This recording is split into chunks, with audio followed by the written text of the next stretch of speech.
What's up, everybody? This is Alex Christoforou with the Duran, and I'm here with Alexander Mercouris, editor-in-chief of the Duran. And today we're going to take a look at more news in Brexit.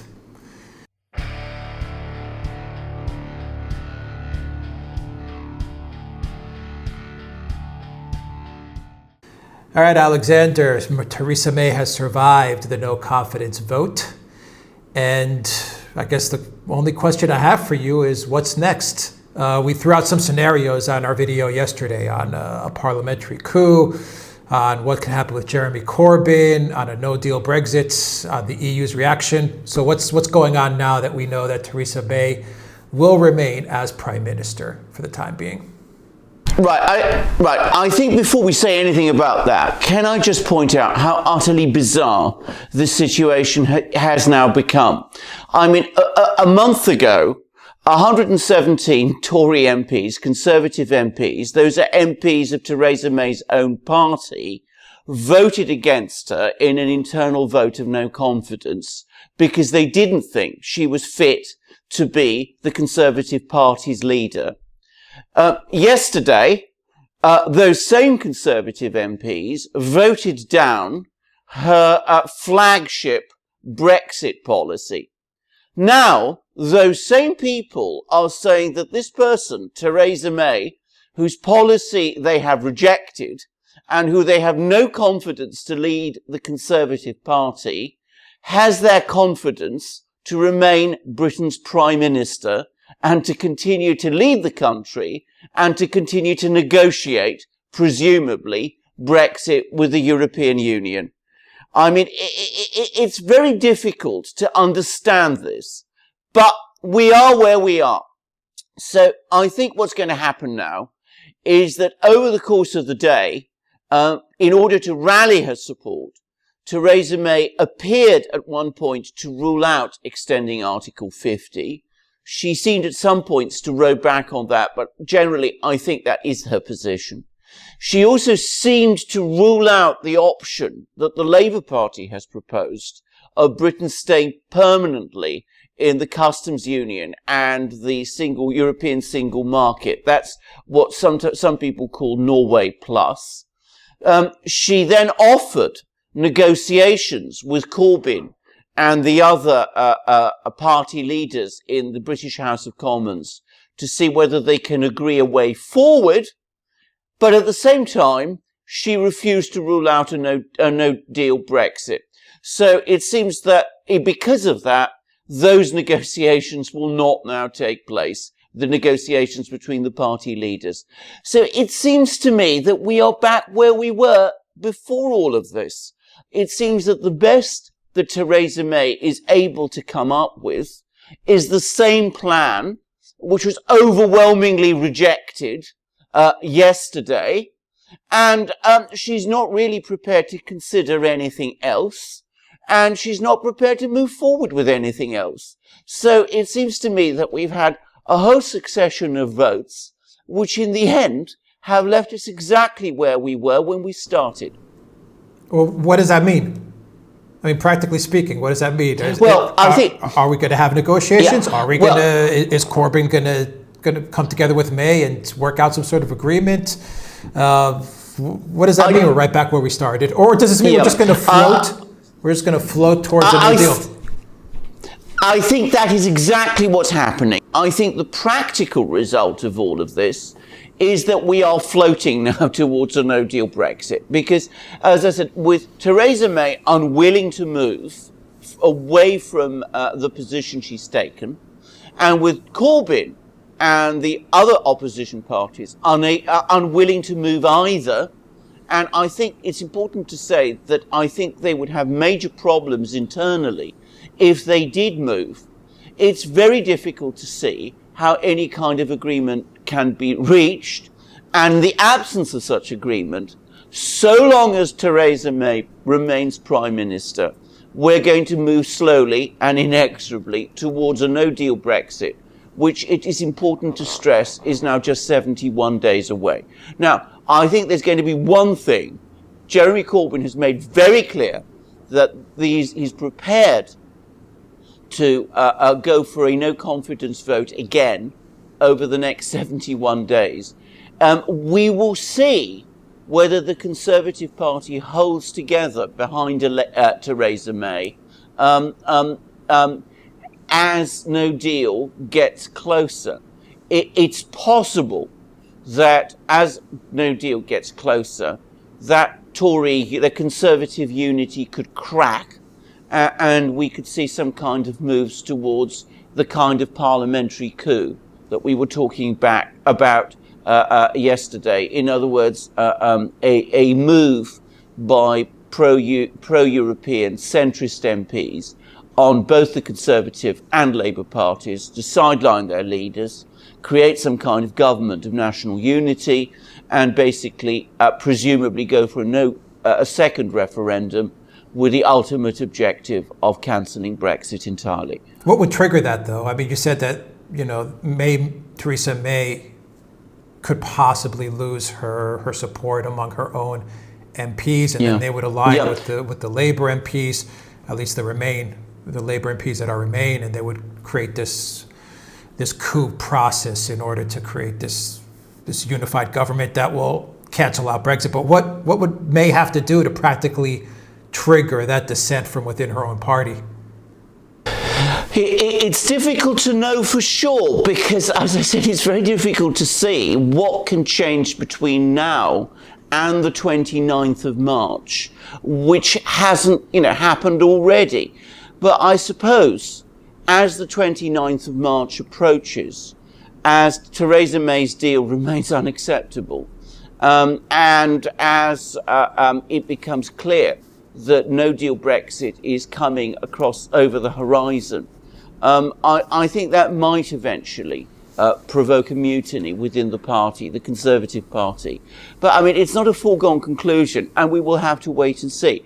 My own guess about Theresa May's strategy, by the way, is that what she's hoping for or gambling on is that as no deal Brexit gets closer, she will be able to put her same proposal that was rejected back to the House of Commons and panic the House of Commons into voting for it.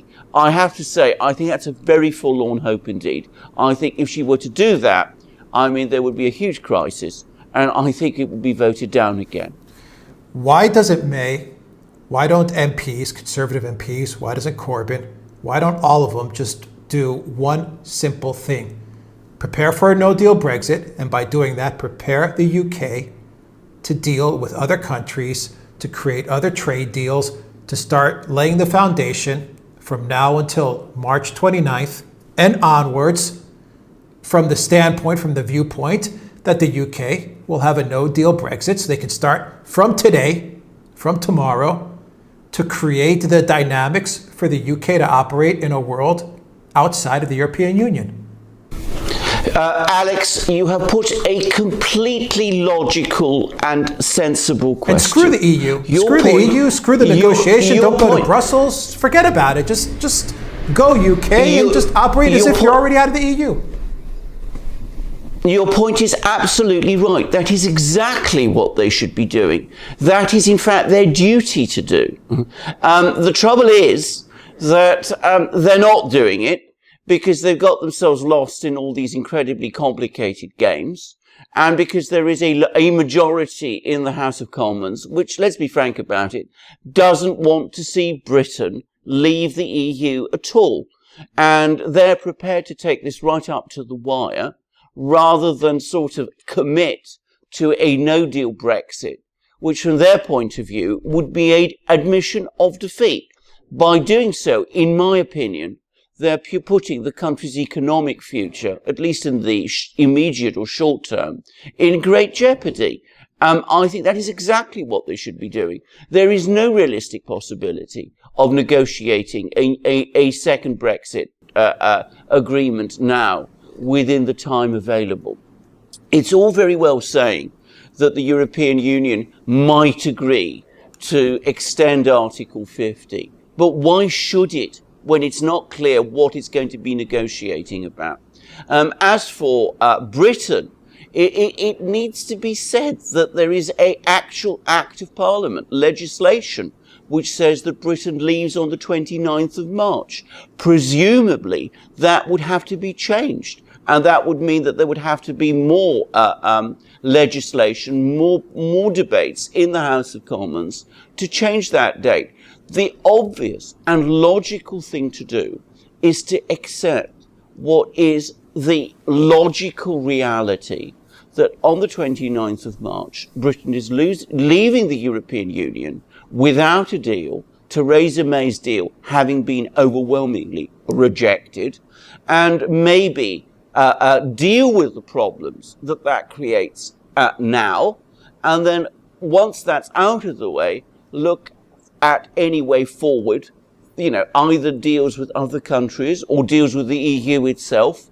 But, that's an argument for another day. I mean, what you're saying is entirely right. But as I said, when you have a situation where people really don't want to leave the EU at all, that's what's, I think, creating all the problems. Why don't they want to leave the EU, these MPs, if they have legislation that tells them on the 29th of March, you're going to leave the EU, the people voted on it, the process is moving towards that, and these people are so adamant to put themselves ahead of the best interest, the financial and economic best interest of the country. Why are they persisting on this? Are they putting their own financial best interests ahead of the financial best interests of the UK? Are they somehow part of the Brussels EU machine, the Brussels EU blob? They're part of that lobby group. Is it big business? Why are they willing to risk the well-being of the entire nation in order to stick to a process that is failing time and time again? Staying in the EU, it just keeps on failing. All these are valid points, and I'm sure that many of those motives that you mentioned are there. But I think the underlying problem, you have to look at Theresa May's disastrous negotiation tactics, because, of course, what she has done by presenting a deal which is such a terrible and unacceptable deal, but at the same time insisting that it is the only deal that can possibly succeed, and that any other deal is unachievable, at the same time as also saying that a no-deal Brexit would be a total catastrophe, is that she has completely reopened the whole Brexit debate in a way that most people thought after the referendum had been closed. Because those people who support staying in the EU, who are a large number of people in the establishment and in the country, are entitled to say, and of course are saying, if no deal is going to be such a disaster as Theresa May says, and if the only deal possible is the deal that Theresa May has negotiated, as Theresa May also says, and if that deal is inferior to staying in the European Union, then why don't we just stay in the European Union? And there is a kind of logic in that, though it is not, as I said, one that is grounded on the realities of the moment. But as I said, you have to come back, I'm afraid, to our earlier points, the ones that we covered in our earlier programs, about Theresa May's disastrous negotiation tactics and the way in which she has led Britain up a blind alley and been allowed to do so by members of her own party. Yeah, I mean, it just seems that, all these MPs, they're playing the public here. They're pulling a fast one on the public because, okay, May did a terrible job negotiating. She screwed it all up. And now everyone's kind of stuck in, May's reality, May's incompetence. And the debate is all about, May's disastrous negotiation with the European Union. So that's the debate. But no one is just coming out right and saying, you know what? You guys can sit here and debate about, the position that May has brought us to, and we can start, stay in the EU, leave the EU, Brexit this, Brexit not, but let's just go for the no deal, and we have a mandate from the people. Is there not one MP that has the courage to say, this is the way we should go, and the people, I think, will support the person that leads the way to a no deal Brexit? Is that far-fetched for me to say that? No. It's not far-fetched. And can I just stress, there are some MPs who do say that. I mean, we talked about Jacob Rees-Mogg. I mean, he does say that. And there are people of similar views to him who are saying that. They are not the majority. And I have to say, the problem with those people is that they failed back in August, back in the summer and in the autumn, when the moment came and it became very clear what direction Theresa May's negotiation was taking. It became very clear at that point for them and for the people in the Conservative cabinet, people like Michael Gove and Andrea Leadstrom and all those people, to assert themselves and say to Theresa May, this is completely unacceptable. You do not have the support of the cabinet for what you're doing. And if you can't do it, then you must step aside. They didn't do that. And that is why we are landed in the situation that we are. Outside Parliament, in the country as a whole, there is almost universal disgust with the incompetence of Britain's political class. And it is very difficult to express to viewers internationally how strong that disgust is. I have never seen anything like it before. I have never encountered anything like the anger many people in Britain have with the way in which the situation has been so completely mismanaged by a political class in Westminster that's become very disconnected with opinion in the country and which at the same time doesn't seem to know how to get itself out of the mess which it has created and which it has brought the country in. Yeah, I'm not even in the UK, and I'm angry about the situation. And I know a lot of our viewers who are not in the UK are also angry about the situation. It's well, from the outside looking Alex, in, it's frustrating to see what's going on. Well, Alex, I mean, the only thing is, I have to say, I mean, I hear people today. I mean, I met a person who's a member of the Labour Party, actually, and who, initially took a pro-Remain position.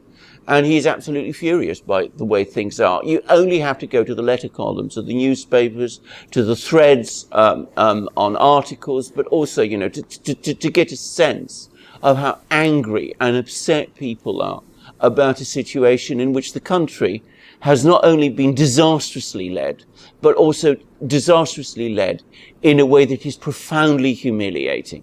And I mean, everybody, whatever one's views about Brexit, has been terribly let down by this, and they feel very let down about it here. Yeah, let down, duped, played, whatever word you want. Played, I think is the right word. And I'm going to finish by saying that I think that amongst the people who played a very bad role in all of this are Tony Blair and Peter Mandelson and all that crowd who have been busy going off to Brussels and basically telling the European Union, take as hard a line with Britain as possible, because sooner or later that will mean that the whole thing will somehow be called off. Now, I mean, that gamble may yet succeed, but I think that firstly, it was a deeply duplicitous play. And secondly, I mean, it's also quite likely to fail from their point of view disastrously, like everything that Blair has ultimately done. Yeah. What would you expect from Tony Blair? I wouldn't expect anything else. What would you indeed? Well, indeed, exactly. All right, we'll leave it at that, and I'm sure we'll be having more Brexit videos. That's for sure. We'll be coming back to this subject many times, Alex. There's no question about this. Unfortunately. All right, Alexander Mercouris, Editor-in-Chief of the Duran. Thank you very much, guys. If you like this video, click the subscribe button down below and click on the notifications bell to get notifications every time we push out a new video. Visit the Duran shop, pick up a t-shirt, help support the Duran. And in the description box, you will find links to our PayPal and Patreon page. Donate to the Duran. It helps us out a lot. Of course, you can go to Soundcloud and iTunes and get this show on audio format, so follow us there. And go to theduran.com, our website, to see all the articles that Alexander is linking up to and reading as well. Until next time, everybody, take care.